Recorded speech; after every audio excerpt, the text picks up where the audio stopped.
An Israeli study that examined 424 startups and 70 VCs in Israel found that the average percentage of women represented in mid-sized companies was at a sparse 33%. The survey was conducted by Power and Diversity Israel, a joint venture of over 220 VCs and startups working together to promote diversity and inclusion in the Israeli tech industry.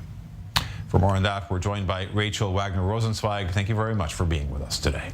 Hi, thank you so much. I'm glad to join. It's not only that women occupy less jobs in Israeli high tech, right? It's also the types of jobs that they fill and also their salaries. Yeah, so if we're looking at, for example, the hard tech jobs, development, engineering, and specifically engineering, there's a significantly lower amount of women working in those jobs.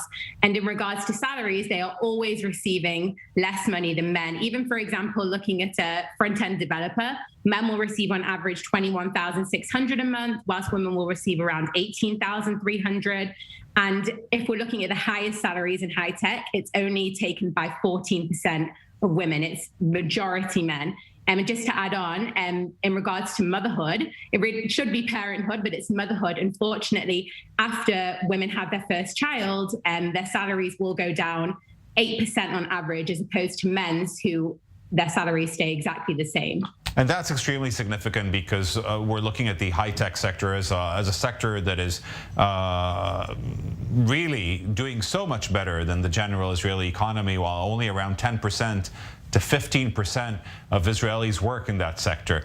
So how many women actually take part in this sector means a lot to their financials and to their households, etc. You mentioned women that are mothers. What do you think the state can do in order to better conditions for women or to enable more women to take part in the high-tech sector?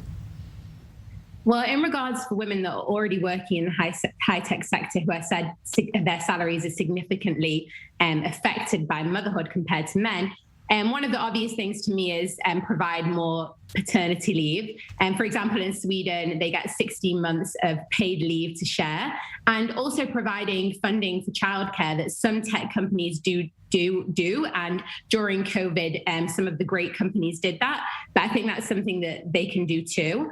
And also in regards to what the government can do before motherhood to really get more women to work in high tech, it actually starts from the younger ages. There's many organizations such as Shavat that shows young girls that there are role models in every field who are women. And that's something really important that lacked for me as a young girl growing up, seeing women in all fields and leadership positions, and also helping young girls do more with coding and mentorship with women already working in high tech. These are things that the government could provide. And if, the government doesn't need to provide them, they can also give money to organizations that are already doing this, such as Queen Bee, for example. Especially with regards to small and mid-sized companies, not the big giants who can afford it.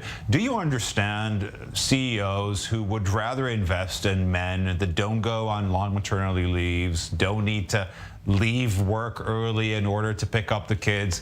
Sadly, the burden is not always equally shared between couples, etc.